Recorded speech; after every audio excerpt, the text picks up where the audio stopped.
பறவைங்களோட ஒத்துமை. மௌனி அப்படிங்கிற காக்கா சாப்பாட தேடிக்கிட்டு காட்டை விட்டு ஊருக்குள்ள வந்துச்சு. சாப்பாட தேடிக்கிட்டு ஊருக்குள்ள சுத்திக்கிட்டு இருந்துச்சு. இந்த மாதிரி ஒரு நிலைமை வரும்னு கனவுல கூட யோசிக்கவே இல்ல. காட்டுக்குள்ள சாப்பிடுறதுக்கு ஒன்னும் கிடைக்கலன்னு இப்ப ஊருக்குள்ள வந்திருக்கேன். இங்க கூட எனக்கு சாப்பிடுறதுக்கு சாப்பாடு கிடைக்காது போல.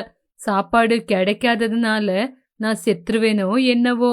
அப்படி யோசிச்சுக்கிட்டு ஒரு மரத்து மேல உக்காந்து பாக்கும்போது எதிரில அந்த ஊர்ல இருக்கிற கிட்டையா மல்லிகை கடை வச்சுக்கிட்டு குடும்பத்தை நடத்திக்கிட்டு இருந்தான்.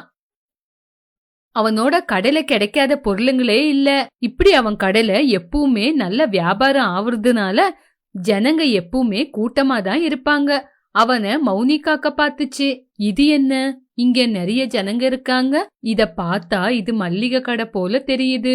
மெதுவா போய் ஒரு பார்வை பாத்துக்கிட்டு வரேன். இங்க ஏதாவது எனக்கு சாப்பிட கிடைச்சாலும் கிடைக்கும். அப்படி மௌனி காக்கா அந்த மரத்து மேல இருந்து கடை மேல வந்து உக்காந்துச்சு. எட்டி கீழே பாத்துச்சு. அங்கங்க நெல்லு பருப்புங்க விழுந்திருந்துச்சு. அத பார்த்த மௌனி காக்காவுக்கு ரொம்பவே சந்தோஷமாச்சு. ஆஹா, இனிமே பசிய பத்தி கவலையே இல்ல. உயிரோட இருக்கிற நாள் வரைக்கும் இங்கேயே காலையில ஒரு தடவை சாயந்தரம் ஒரு தடவை இங்க கீழே கொட்டி கிடக்கிற தானியங்களை சாப்பிட்டுக்கிட்டே உயிர் வாழ்ந்துக்கலாம், இங்கேயே பொழைச்சிக்கலாம். அப்படி யோசிச்சுக்கிட்டே கீழே கொட்டிருந்த அரிசி பருப்பு கிட்ட வந்து உக்காந்துச்சு. உக்காந்து அத பொறுக்கி சாப்பிட்டுக்கிட்டு இருந்துச்சு. கிட்டையா அத பார்த்தான், ஆனாலும் ஒன்னு சொல்லல. இத கவனிச்ச கிட்டையா மௌனி காக்காவுக்கு கொஞ்சம் சோறும் கொஞ்சம் தண்ணியும் எப்பவுமே எடுத்து வச்சா. அத பார்த்த மௌனி காக்கா ரொம்பவே சந்தோஷப்பட்டுச்சு. இப்படியே கொஞ்ச நாள் போச்சு.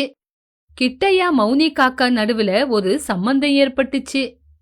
2 நாளா எனக்கு வயிறு நிறைய சாப்பாடு போடுற இந்த நன்றிய நான் எப்பவுமே மறக்க மாட்டேன். எதுக்கு மௌனி இப்படியெல்லாம் பேசுற? நம்ம 2 பேரும் ஃப்ரெண்ட்ஸ் இல்லையா? ஃப்ரெண்ட்ஸுங்க நடுவுல எதுக்காக இப்படியெல்லாம் பேசுற? சரி சரி, இருட்டாவது, நான் கிளம்பட்டுமா? போறியா? நான் உங்ககிட்ட ஒரு விஷயத்த பத்தி பேசலான்னு இருக்கேன். என்ன விஷயம்? என்னோட மல்லிகை கடை பத்தி. உங்க கடையில நல்லபடியா தானே வியாபாரம் ஆகுது, இதுல பேசுறதுக்கு என்ன இருக்கு? இந்த ஊர்ல இருக்கிற ஒரே ஒரு மல்லிகை கடைனா அது என்னோடது. இங்க ரொம்ப நல்லா வியாபாரம் ஆகுது. ஆனா நைட்ல வந்து யாராவது திருட்டுத்தனம் பண்ணுவாங்களோன்னு பயமா இருக்கு. நான் எப்பவுமே நைட்ல இங்கதான் படுத்து தூங்கணும். யாராவது வந்து எதானா திருடுறாங்களான்னு நான் இங்கேயே பாத்துக்கணும். அப்படி யாராவது வந்து என்ன பார்த்தா காக்கா தானே, இது என்ன பண்ண போகுதுன்னு யோசிப்பாங்க. அப்படி யாராவது வந்தா நான் உங்ககிட்ட வந்து சொல்லணும், அவ்வளவுதானே? அவ்வளவுதான் மௌனி. சரி, ஆனா அது இன்னைக்குல இருந்து இல்ல, நாளைக்குல இருந்து காவலா இருக்கிறேன். அப்படி சொன்ன உடனே கிட்டையா சந்தோஷப்பட்டான். மௌனி காக்கா அதோட வீட்டுக்கு வந்துச்சு. டேப் ரெக்கார்ட்ல பாட்டு கேட்டுக்கிட்டு சந்தோஷமா இருந்துச்சு. அப்பவே அதோட ஃப்ரெண்ட் லவ்லி காக்கா ஜன்னலுகிட்ட வந்துச்சு. அத பார்த்த மௌனி காக்கா ஜன்னலுகிட்ட வந்துச்சு. என்ன லவ்லி, இங்க வந்திருக்க? உங்ககிட்ட பேசணும் போல இருந்துச்சு மௌனி, அதனாலதான் வந்தேன். நீ எந்த விஷயத்த பத்தி பேச வந்திருக்கேன்னு எனக்கு நல்லா புரிஞ்சு போச்சு. இவ்வளவு நாளா காட்டுக்கிட்டே சுத்திக்கிட்டு இருந்தவ இப்போ சாப்பாடுக்காக எங்கேயோ போயிட்டு வரா, சந்தோஷமா இருக்கிறான்னு தானே? ஆமா மௌனி, அதே விஷயத்த பத்தி தான் பேசுறதுக்காக வந்தேன். உனக்கு ஆசை அதிகம் லவ்லி, அதனாலதான் உங்ககிட்ட எதுவுமே சொல்ல மாட்டேன். இங்கிருந்து கிளம்பு. அப்படி சொல்லி ஜன்னல சாத்தி படுத்துக்குச்சு. மறுநாள் மௌனி காக்காவ லவ்லி காக்கா ஃபாலோ பண்ணிச்சு. மௌனி காக்கா கிட்டையா கடைகிட்ட எப்பவுமே நெல்லு பருப்புங்களை தான் சாப்பிட வந்திருக்குன்னு புரிஞ்சுக்கிச்சு. மௌனி காக்கா வயிறு நிறைய சாப்பிட்டு அங்கிருந்து கிளம்பி போச்சு. அதுக்கப்புறம் லவ்லி காக்கா வந்து அங்க கொட்டிருக்கிற மிச்சமான பருப்புங்களை சாப்பிட்டுக்கிட்டு இருந்துச்சு. ஷாப்புக்கு வந்த கஸ்டமர் கிட்டையாவை பார்த்து திட்ட ஆரம்பிச்சாங்க. அப்போ கிட்டையாவுக்கு கோவம் வந்துச்சு, அங்கிருந்து துரத்தி விட்டான். லவ்லி காக்கா போன மாதிரி போய் மறுபடியும் அங்க வந்து சிந்தி இருக்கிற பருப்பை சாப்பிட்டுச்சு. அப்போ கோவம் வந்து, நான் உனக்கு சொன்னேன் தானே, மறுபடியும் எதுக்காக வந்த? உனக்கு வயிறு நிறைய நான் சாப்பாடு போடுறேன் தானே? கடைக்கு வந்தவங்க முன்னாடி எதுக்காக இப்படி பண்ற சொல்லு? அவங்க என்ன நினைப்பாங்க? காக்கா வந்து எச்சில் பண்ண பொருளுங்களை இவன் நம்மளுக்கு விக்கிறான்னு அவங்களும் வாங்க மாட்டாங்க, வாங்குறவங்கள கூட ஏதாவது சொல்லி வாங்க விட மாட்டாங்க. அப்படி சொன்ன உடனே லவ்லி காக்கா அங்கிருந்து பறந்து போச்சு. கஸ்டமர் எதுவுமே வாங்காம அங்கிருந்து கிளம்பி போயிட்டாங்க. கிட்டையா தப்பா புரிஞ்சுக்கிட்டு மௌனி காக்கா மேல கோவப்பட்டான். சாயங்காலம் வருவையில அப்ப சொல்றேன் உனக்கு. அப்படி யோசிச்சுக்கிட்டே கடைக்கு வந்தவங்களுக்கு பொருளை கொடுத்துக்கிட்டு இருந்தான். அன்னைக்கு சாயங்காலம் லவ்லி காக்கா பண்ணத பத்தி தெரியாம மௌனி காக்கா சந்தோஷமா கிட்டா கிட்ட வந்துச்சு. மௌனி காக்காக்கு சாப்பாடு வச்சான். அத பார்த்த மௌனி காக்கா சந்தோஷமா சாப்பிட்டுக்கிட்டு இருந்துச்சு. அப்போ கிட்டைய வந்து காக்காவ கட்டி போட்டான். இது என்ன இப்படி கட்டி போடுற? இது நீ செஞ்ச தப்புக்காக. உனக்கு பாவம்னு பார்த்து சாப்பாடு கொடுத்தா எல்லா கஸ்டமர் முன்னாடி கடைக்குள்ள வந்து மல்லிகை பொருளை எச்ச பண்ற. அதனால கஸ்டமர் காக்கா எச்சில் பண்ணதுன்னு வாங்காம போயிட்டாங்க. இந்த விஷயத்த வெளிய போய் சொல்லுவாங்க. அப்போ யாருமே என் கடையில வந்து பொருளுங்களை வாங்க மாட்டாங்க. அப்போ எனக்கு லாஸ் ஆகும். அதனாலதான் உனக்கு இந்த தண்டனை. இப்படி கட்டி போட்டு அங்கிருந்து கிளம்பி போயிட்டான். அப்போ மௌனி காக்காவுக்கு இதெல்லாம் செஞ்சது லவ்லி காக்கா அப்படின்னு புரிஞ்சு போச்சு. இப்ப நான் என்ன சொன்னாலும் கிட்டைய என்ன நம்பவே மாட்டான். சரி, எனக்கு தான் சாப்பாடு குடுக்கறான்ல, சாப்பாடு சாப்பிட்டுட்டு இங்கே காவலா உக்காந்துக்கிறேன். இப்படி கொஞ்ச நாள் போச்சு. கிட்டையா மௌனி காக்காவுக்கு சாப்பிடுறதுக்கு சாப்பாடு தண்ணி கூட வைக்கல. கீழே கொட்டின நெல்லுங்களாவது சாப்பிடலான்னு பார்த்தா கிட்டையா அதுவும் வைக்கல. மௌனி காக்காவுக்கு சாப்பிடுறதுக்கு எதுவுமே இல்லாம சத்தம் போட்டுச்சு. அது எதுக்காக கத்துதுன்னு கிட்டையாவுக்கு தெரிஞ்சு போச்சு. ஆனா அவன் சாப்பாடே வைக்கல.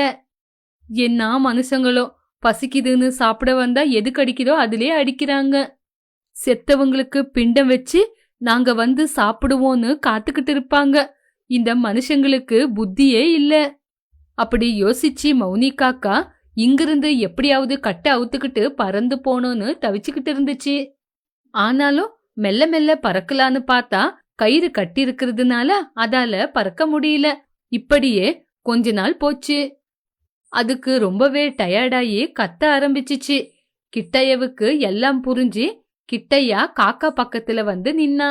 நீ எவ்வளவுதான் கத்துனாலும் உன்னை பார்த்து எனக்கு பாவம்னு தோணாது. உனக்கு சாப்பாடே வைக்க மாட்டேன். குறைஞ்சது தண்ணி கூட வைக்க மாட்டேன். கத்து, உன்னால எவ்வளவு கத்த முடியுமோ கத்து. நீ கத்துனா என்ன பண்ண முடியும் மௌனி? எதுவுமே பண்ண முடியாது. அப்படி சொல்லி அவன் சிரிச்சுக்கிட்டு இருக்கும்போது மௌனி காக்காவோட சத்தம் கேட்டு நிறைய காக்காங்க அங்க வந்துச்சு. இப்படி அங்கேயே பறந்துகிட்டு அழுந்துகிட்டு இருந்துச்சுங்க. எல்லா காக்காங்க கத்துறது பார்த்து கிட்டையவுக்கு கோவம் வந்துச்சு. கல்லு எடுத்துக்கிட்டு, ஏய் ஷோ, போங்க இங்கிருந்து. எதுக்காக இங்க கத்துறீங்க? இந்த காக்கா தப்பு பண்ணிருக்கு. அதனாலதான் இத கட்டி போட்டிருக்கேன். எதுக்காக கத்துறீங்க? இப்படி சத்தமா சொன்னான். அப்படி சொன்ன உடனே எல்லா காக்காங்க அவனோட கடைக்குள்ள வந்து எல்லா பொருளுங்களையும் நாசம் பண்ணிச்சு. அத பார்த்த கிட்டையா கையெடுத்து கும்பிட்டு, என் கடைய ஒன்னும் பண்ணாதீங்க, எதுவுமே செய்யாதீங்க, பொருளுங்களை நாசம் பண்ணாதீங்க, உங்களோட மௌனி காக்காவை விட்டுடுறேன் அப்படி சொல்லி மௌனி காக்காவோட கயிறை எடுத்து விட்டான் கிட்டையா. அப்போ மௌனி காக்கா, நீ மனுஷன் தானே, உன்னோட புத்திய நீ காட்டிட்ட. நான் காலையில சாயந்தரம் மட்டும்தான் இங்க வந்து சாப்பிட்டுக்கிட்டு இருந்தேன். நடுவுல நான் எப்பவுமே வரல. அப்படி வந்தா கூட நான் உங்ககிட்ட பேசுவேனே தவிர எல்லா பொருளுங்களையும் நாசம் பண்ண மாட்டேன். எதுக்காக நான் நாசம் பண்றேன்? நீ கொஞ்சம் யோசிச்சிருந்தா இவ்வளவு பெரிய தண்டனையை எனக்கு கொடுத்திருக்க மாட்ட. அப்படி மௌனி காக்கா சொன்ன உடனே கிட்டையவுக்கு என்ன சொல்லணும்னே தெரியல. நான் கத்துன சத்தத்தை கேட்டு நான் ஆபத்துல இருக்கிறேன்னு யோசிச்சு எல்லா காக்காங்களும் எனக்காக வந்தாங்க. நான் இவங்க நடுவுல இருந்துருவேன். உன்னோட மௌனி காக்காவை நீ கண்டுபிடிப்பியா? இல்ல, உங்க நடுவுல கூட ஒருத்தரை பார்த்தா ஒருத்தருக்கு பிடிக்காதுன்னு புரிஞ்சுக்கிட்டேன். தப்பு செஞ்சது யாரோ, நான் தண்டனை கொடுத்தது யாருக்கோ, என்ன மன்னிச்சிடு அப்படி சொல்லி தான் செஞ்ச தப்ப உணர்ந்தான் கிட்டையா. மௌனி காக்கா தன்னோட வீட்டுக்கு போய் அன்னையில இருந்து சாப்பாட சம்பாதிச்சு சாப்பிட்டுச்சு.